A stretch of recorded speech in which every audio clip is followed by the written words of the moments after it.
Salut tout le monde, c'est l'investisseur, j'espère que vous allez bien. Aujourd'hui on se retrouve directement sur l'ordinateur parce qu'aujourd'hui je vais vous montrer comment faire un tableau pour s'organiser, pour organiser son investissement Pokémon et du coup ne pas se perdre dans tout son investissement. Juste avant que la vidéo commence, n'hésitez pas à vous abonner, à commenter la vidéo, à mettre pourquoi pas comment vous organisez votre investissement Pokémon. Est-ce que vous avez un tableau? Est-ce que vous faites au feeling, au fur et à mesure? Ou voilà, un petit peu pour prendre la température avec vous, n'hésitez pas à mettre tout ça dans les commentaires, à liker cette vidéo. Et puis voilà, pour tous ceux qui s'abonnent, je fais tout simplement des vidéos sur l'investissement Pokémon. Donc voilà, il y a plein de vidéos sur ma chaîne, n'hésitez pas à aller faire un petit tour. Allez, on passe tout de suite du coup à la création de ce tableau. Allez, du coup, on se retrouve sur l'ordi et tous ensemble, on va pouvoir créer ce petit tableau tout simplement pour organiser son investissement et ne pas du coup se perdre dans tout ce que l'on achète, dans tout ce que l'on vend. Moi, je vais vous montrer un petit peu comment je fais, comment je m'organise et c'est franchement pas compliqué. Donc je vous invite à regarder la vidéo en entier et la reproduire, pourquoi pas, en même temps, chez vous. Voilà, ça va être très simple. Donc déjà pour commencer, moi je vais rajouter quelques lignes sur mon tableau. Si vous êtes sur Excel, c'est exactement la même chose, juste moi je suis sur un ordinateur tout simplement Apple, donc c'est sur Numbers, ça s'appelle. Donc voilà, pour tous ceux qui ont un Mac par exemple, vous pouvez le faire sur Numbers. Pour tous ceux qui ont que Notes, enfin voilà, ça existe hein, des tableaux, c'est pas compliqué à faire franchement. Vous trouvez n'importe quelle application qui vous permet de faire un tableau comme celui-ci. Et puis c'est parti tout simplement. Donc déjà pour commencer, on va installer plusieurs sections, plusieurs titres. Donc il y aura d'abord le titre achat. Donc achat, ça va être notre premier thème. Ensuite, on aura vente, juste ici. On aura bénéfice. Hop, juste ici, bénéfice. Et puis voilà, ça suffira amplement. Et là, on va mettre nos produits. Donc, on va pouvoir écrire produits si ça vous chante. Hop, donc ça, c'est nos premières catégories. Après, si vous voulez le mettre en forme, si vous voulez mettre des bordures sur votre tableau, si vous voulez mettre en gras, en rouge, vous faites vraiment comme vous voulez. Moi, par exemple, produit, je trouve que c'est un petit peu important. Voilà, on peut changer la couleur du texte, on peut changer la police, on peut changer un petit peu tout ce qu'on veut. Donc là, par exemple, on va le mettre en rouge juste ici. Voilà, ça change pas grand-chose. Donc c'est parti, tout simplement. Ensuite, on continue. Moi, je descends toujours, j'écarte un petit peu, mais entre le produit, je mets toujours une case d'écart avec mon premier produit. Comme ça me permet d'avoir un tableau à peu près visible, à peu près clair, voilà, assez équilibré tout simplement. Et donc, imaginons, on commence par acheter une ETB. Eh bien, on va noter ETB mascarade crépusculaire. Donc moi, je mets juste ETB mascarade, j'arrive à me repérer avec ça. Imaginons, j'en ai acheté 5.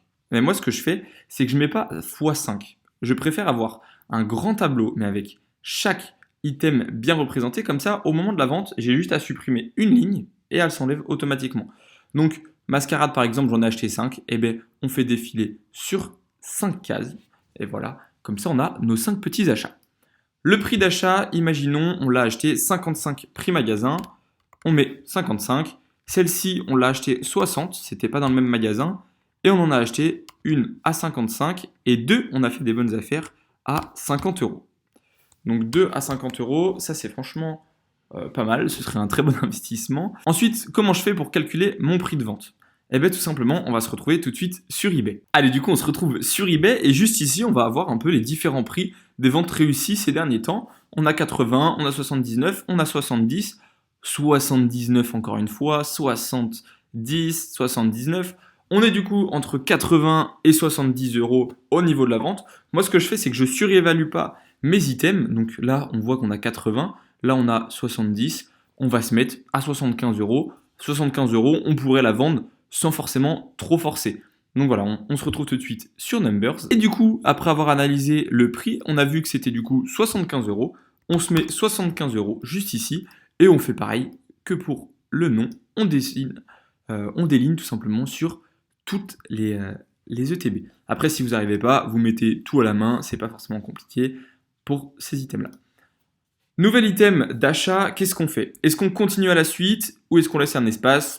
Je vous l'ai déjà dit, moi ce que j'aime bien c'est laisser des espaces, mais on peut tout à fait les coller. Donc on va pour ma part espacer et on va acheter un bundle. Bundle 151, on se le note juste ici, on l'achète 35 euros. Hop, très bien, on le revend 90. Voilà, j'ai pas été voir les prix mais c'est à peu près ça. Ça, après, vous allez sur eBay, vous allez comparer vos prix et vous revenez, vous notez.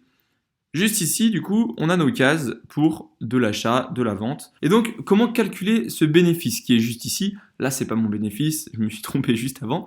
Eh bien, c'est pas compliqué, ça va être une petite formule. Donc, ça va être tout simplement cette case de vente moins le 55 € juste ici. Hop, et on fait valider. Donc là, sur une ETB mascarade crépusculaire qu'on a acheté 50 €, on va la vendre 20 €. Donc ça, c'est super. Comment on fait ensuite pour continuer? Eh bien, on sélectionne toutes les cases et on aligne tout simplement. Voilà, c'est pas compliqué. Juste ici, du coup, on aura 15 € de bénéfice. Juste ici, 20 €. Juste ici, 25 €. Juste ici, 25 €. Là, rien, 0 €. Et là, rien. Et là, pardon, 55 € sur un bundle. Donc juste ici, c'est très bien. Ensuite, qu'est-ce qu'on peut faire avec tout ça? Ce bénéfice, c'est bien, on l'a en détail sur chaque item, c'est super intéressant. Maintenant, ce que je fais, c'est que je me rajoute une autre case. Et cette case-là, ça va être une case totale de bénéfices. Total, voilà, juste ici, bénéfice. Hop, c'est très bien. Ce total de bénéfices, comment on va le calculer? C'est pareil, c'est une petite formule. Bien évidemment, voilà, mon tableau, il paraît peut-être un petit peu fouillis, vous de votre côté. Moi, je vous montre un petit peu juste l'organisation, comment je fais avec mes différentes cases. Comme je vous l'ai dit, vous mettez des bordures, des couleurs, voilà, vous espacez vos cases un petit peu comme vous voulez, il n'y a pas de souci. Et bien cette formule, elle est très simple. Comme vous le savez, on va ajouter en fait toutes les cases. Bénéfice global, on sélectionne toutes ces cases, voilà, et on fait valider. Hop, on est à 160 € au total de bénéfices sur ces achats. Total de bénéfices, c'est super, on a 160 €. Maintenant, il manquerait une petite case pour moi, c'est total d'achat. Donc, on met total achat. Hop. D'ailleurs. Tac. Et dans cette case total d'achat, on va faire exactement la même formule. Pareil, vous mettez des bordures comme vous avez envie. On met égal et le total des achats, du coup, ce sera toutes ces cases-là. Hop, toutes ces cases-là, total d'achat 305. Et donc voilà, on a notre total d'achat, notre total de bénéfices. Maintenant, qu'est-ce qui peut être valable de rajouter à ce petit tableau en sachant qu'on a vraiment pas mal de choses? Une fois qu'on va avoir par exemple un nouvel item, je vais en rajouter un. Bundle. Qu'est-ce qu'on pourrait rajouter? Bundle évolution prismatique. Prismatique, voilà, très bien. Hop, on a notre bundle. Juste ici, on l'a acheté 35, on le revend 70, imaginons. C'est très bien. Juste ici, notre bénéfice, on ne sait pas encore de combien il est. Comment on fait? Eh bien, c'est très simple. Ce bénéfice, comment on le fait pour le rajouter tout simplement? Eh bien, on additionne avec ces cases-là. Donc, on aura juste à faire hop, ce petit move-là. Et du coup, on a 35 € de bénéfice. On prend toujours de la dernière case, c'est plus simple. Le total de bénéfice, on rajoute du coup la dernière case. Hop, juste ici. Et le total d'achat, on rajoute la dernière case juste là. Juste comme ça.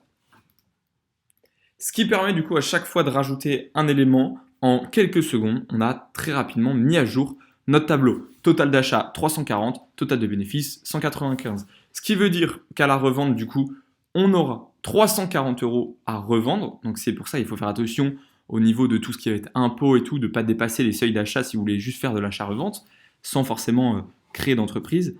Et derrière, au niveau du bénéfice, on est à 195 €. Donc pour 340 €, 195 € de bénéfice, c'est vraiment pas mal. Voilà. Ensuite, dernière partie au niveau des ventes.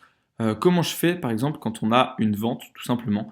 Eh bien on vient juste supprimer la ligne, ce qui fait que du coup ça va mettre automatiquement à jour toutes les différentes données qu'on a dans notre tableau. On supprime la ligne juste ici, on fait entrée et du coup on a tout de suite voilà, notre total de bénéfices, notre petit total d'achat qui s'est mis à jour avec juste ici du coup nos achats, nos ventes, nos bénéfices. Et dans cette ligne, plus tard, on peut en rajouter une. Ce qui fait que du coup, ce tableau, il s'agrandit pas forcément beaucoup à chaque fois. Vous pouvez remplacer un item que vous avez vendu par un item que vous venez d'acheter. Des fois, il peut y avoir des trous dans le tableau. Mais moi, c'est comme ça que je fonctionne. C'est comme ça que j'y arrive plutôt bien. Et voilà, j'espère que cette petite vidéo vous aura aidé à créer un tableau pour s'organiser au niveau de son investissement Pokémon avec les différentes colonnes, les différentes cases. Faire attention à notre total d'achat. Si on dépasse un trop gros seuil, c'est vrai que c'est vraiment compliqué. Au niveau du bénéfice, ça peut être vraiment intéressant. Ce total d'achat, je rappelle que c'est les achats juste ici et le total bénéfice plus achat. Donc il faut faire un total pour calculer vraiment combien on va avoir à la revente. Et du coup, pour calculer ce total qu'on aura à la revente, une fois qu'on aura tout revendu, je vous invite à faire une case, pourquoi pas total, voilà, sans forcément d'autres choses dans la case. Vous mettez juste total, et dans cette case, du coup, vous mettez ça plus ça. Et on valide. 460.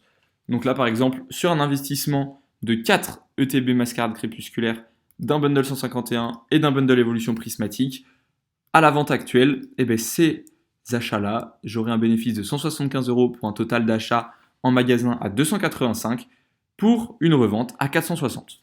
Donc voilà, c'est un petit tableau qui est plutôt simple à faire chez vous. Si vous n'avez pas beaucoup de temps pour vraiment faire un beau tableau, c'est le plus fonctionnel selon moi. Achat, vente, bénéfice, total des bénéfices, total d'achat, total, revente, finale.